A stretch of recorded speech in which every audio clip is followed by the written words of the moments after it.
I'm going to show you how easy it is to get started with MakeCode Arcade. We start by navigating to MakeCode.org. MakeCode Arcade is the first of a range of different coding apps. To get started, just click here on MakeCode Arcade. If you're an adventurous teacher, you could actually go into a classroom with no knowledge whatsoever of the MakeCode Arcade environment and work through with your students making a simple game. And the easiest way to do that would be just to roll down here to the tutorials and select one of the tutorials from this list and then just work through with the students, taking step by step on the board in front of them. Or alternatively, you could have them work through the tutorials step by step on their own. It's really that easy to get started making a simple game in your classroom. And for time-poor teachers, you can learn on the job by jumping into one of these tutorials. I highly recommend Chase the Pizza tutorial here, or Galga, this tutorial here. Both of these create a nice interactive game that your students can enjoy and customize. I'm going to demonstrate how easy it is to create a game from scratch. Click here on New Project. I'll give this game a name. I'll call it Smiley. Once you name the game, you'll then be brought into this development environment here. There are three main parts of this environment. Over on the left here, you have an emulator, and this will run your code as you build it, so you can test your game as you are actually developing it. The next section along here is what we call your toolbox, and in this toolbox there are a range of different tools that you can use. Lastly, over here is the Sandbox environment, where you'll be dragging and dropping your blocks to create the code for the game.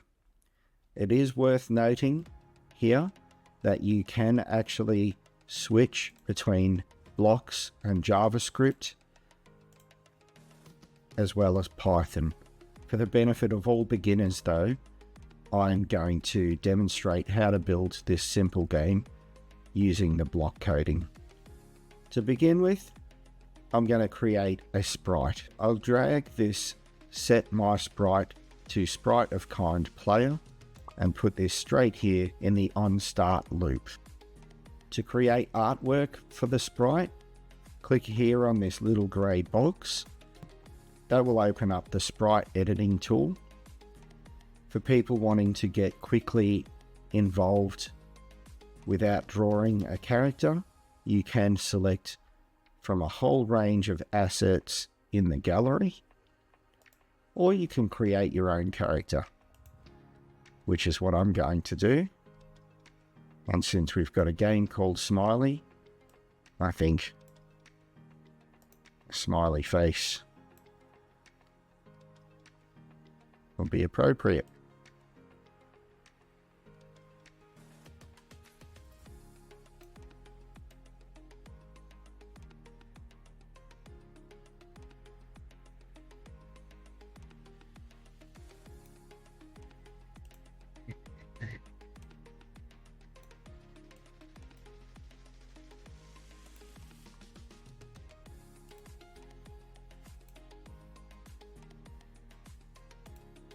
That sprite will appear over here on the emulator.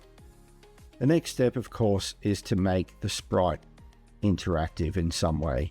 And to do this, I'm going to use the controller tool drawer, and I'm going to drag a Move My Sprite with buttons and place that in the onStart loop. When we click over here in the simulator, you can see we can now move the sprite around the screen with that little joystick, and we can also do this using the keys on the keyboard.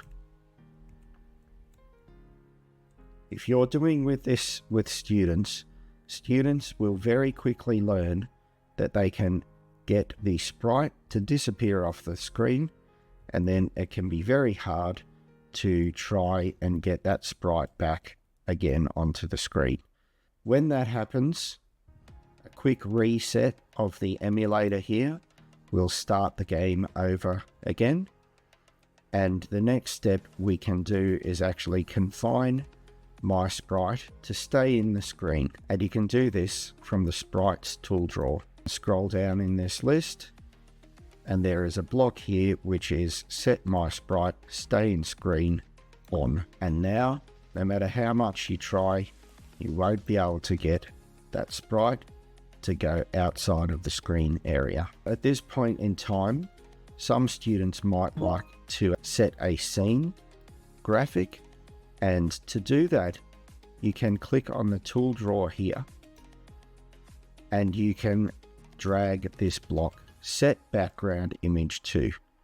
Now in this case, I'm going to place it before all of the other blocks in the on start menu. Once again, if you click on that gray variable here, you'll be able to open up the scene editor, and students can take their time to draw their own scene here, or they can select one from the gallery. I'll select one from the gallery and click done. You can now explain to your students you've created a game, but it's going to get boring very quickly because there is literally no challenge. There is also no goal. What I'm going to do now is I'm going to create an enemy which is going to try and block Smiley here from getting to his goal.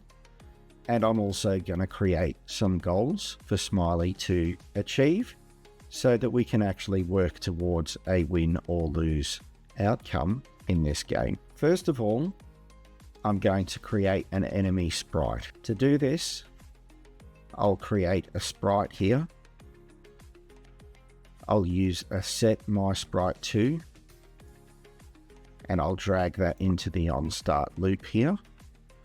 I'll now select from the drop down list here and change that sprite to an enemy. Once again, opening up the editor, and our Smiley can have somebody trying to steal his happiness.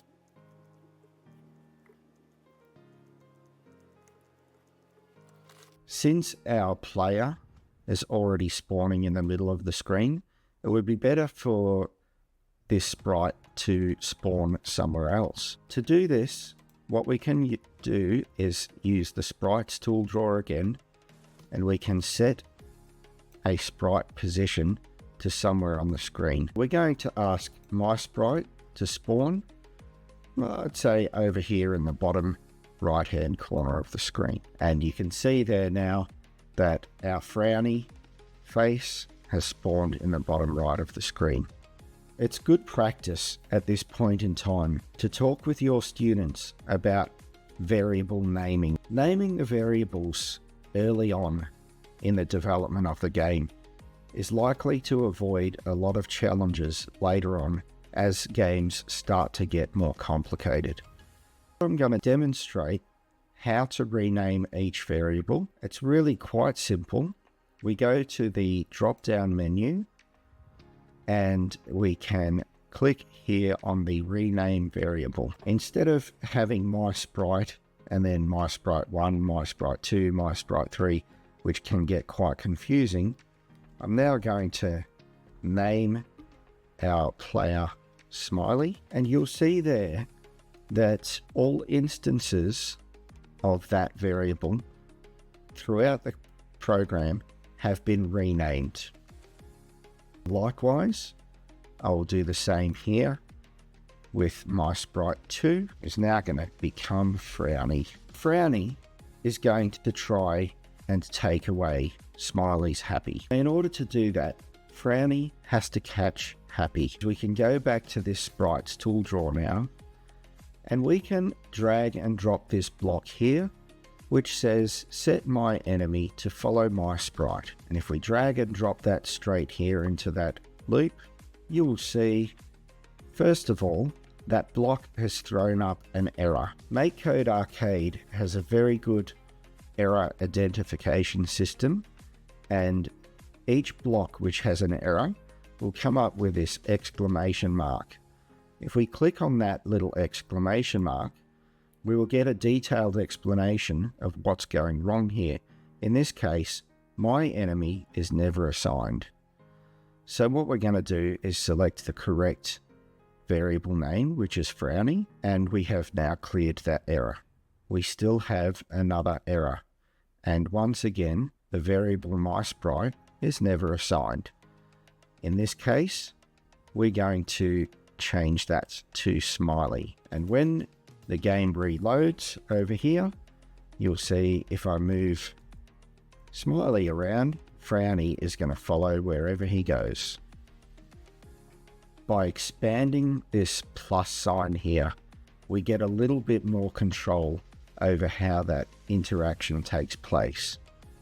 Speed is set to 100. We can change that to 50. That will give us a little bit more chance for our Smiley character to get away from Frowny. It's time to start working out a bit of a scoring system. I already mentioned before, the goal of Frowny is to take away Smiley's happy. Let's code that in now. Using the sprites tool drawer, if we scroll down, there's a loop here which says when one sprite overlaps another sprite, we're going to do something. So I'm going to go and place that into the sandbox. What I'm going to do now is I'm going to give Smiley 3 lives, 3 chances to get away from Frowny. And if Frowny manages to catch Smiley, then Smiley will lose a life. And after 3 lives that have been lost, the game will be over. Hold down. Change a couple of settings here. On sprite of kind player, overlaps other sprite of kind player. We need to change one of these. So in this case, what I'm going to do is I'm going to say on sprite of kind enemy, overlaps other sprite of kind player, we're going to destroy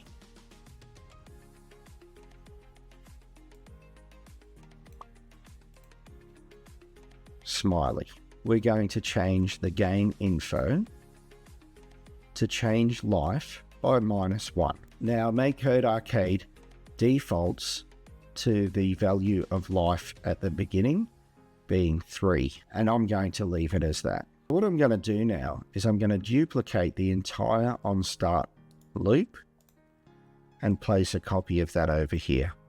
And I'll click and drag this section here. I'll delete that section then, and let's take what we need from these blocks which we have just duplicated. We are going to respawn Smiley. We don't need to respawn Frowny, so we're going to delete those blocks, and we're going to place those 3 blocks back in here. And what we'll lastly do is we will set Frowny to move again into a different location.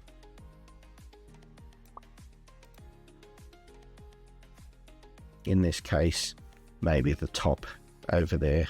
Now we can start testing our game, and you can see there I need to also ensure that Frowny begins following Smiley again.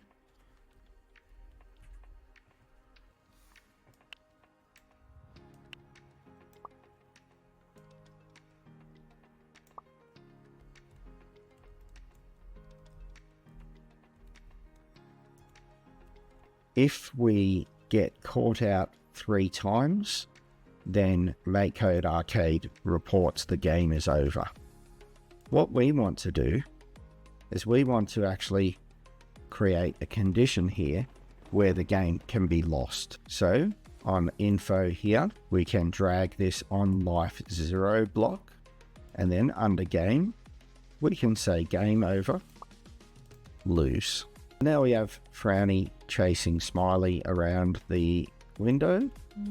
If he gets caught 3 times, then the game is over and it's a lose. Now, we want to create a win situation.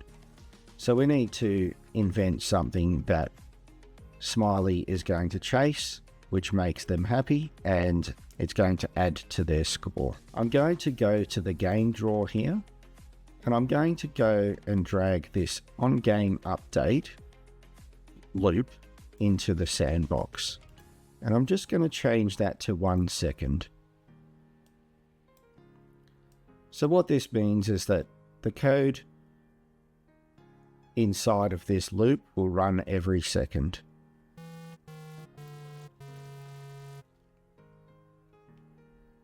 I'm now going to create a new sprite of kind food.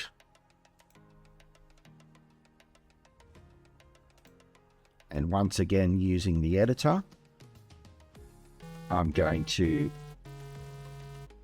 draw up some food that makes Smiley happy. Smiley just loves a Chupa Chup, strawberry flavored.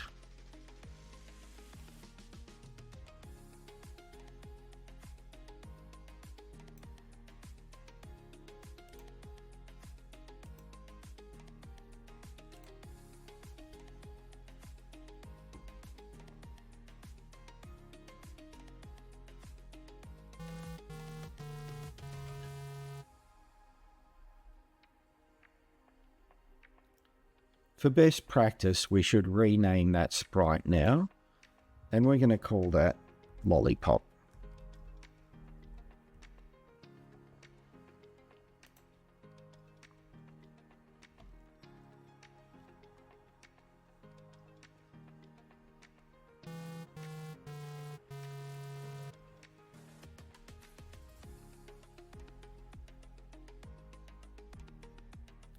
Under sprites here, dragging a set position to, changing that to Lollipop to clear the error that we have there. This time, we're going to go to the math tool drawer and use the pick random block. And we will place a pick random in X and another pick random in Y.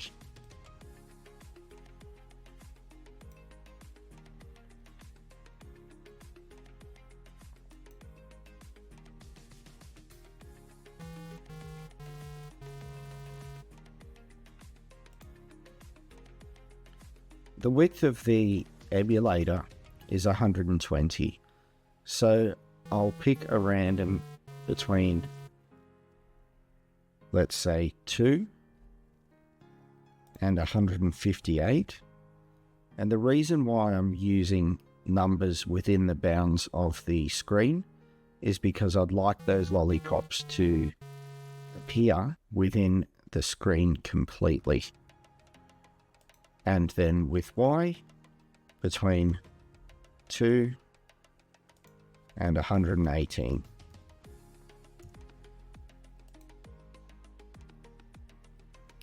As you can see, the sandbox starts to fill up very quickly.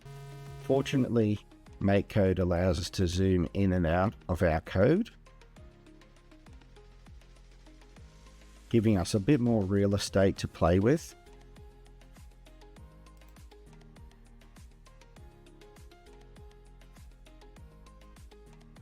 And I think for the sake of keeping this easy to play for this demonstration, I'll change the game update time to 2 seconds. Now lastly, what we want to do is create a condition where if Smiley catches up with a lollipop, that he will accumulate points. To create a condition where Smiley can accumulate a score by eating up all the lollipops, we can use, once again, the onSprite of kind loop. OnSprite of kind player is okay, overlapping other sprite. In this case, we want to change that to food. The first thing we want to do is we want to destroy that lollipop. So we'll drag and drop a destroy block in here and then select the lollipop variable. We then would like to change the score by 1. So now we can start chasing the lollipops.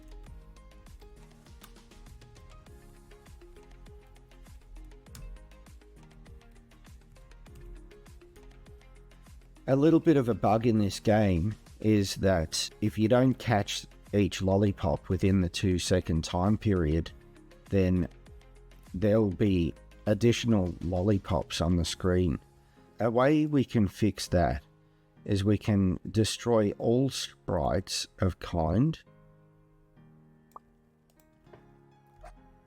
and then change that to food.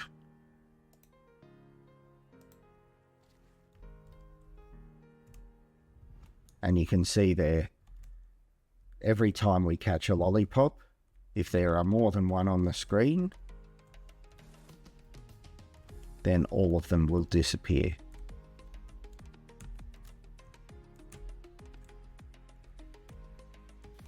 Finally, we'd like to have a condition where the game can be won. So if we drag and drop this on score block and change the number to 10,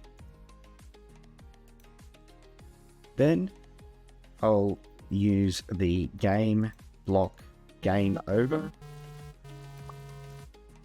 and win. At this point, we have created a very basic game where one player chases the food, another enemy chases the player.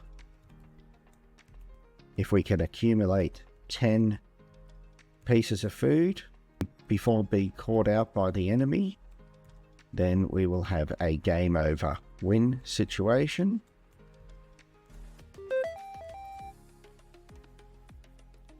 After making such a simple game like this, you can challenge your students to go away and improve the game. To make it a bit more interactive, you might challenge your students to increase the difficulty over time, or increase the difficulty when a certain score is reached. So maybe instead of just winning the game at 10, you might win the game at 100, but after 10, the game gets more difficult. This is a really simple way to get students started with game creation, and at this point in time, they've got a working product that they can test on the emulator.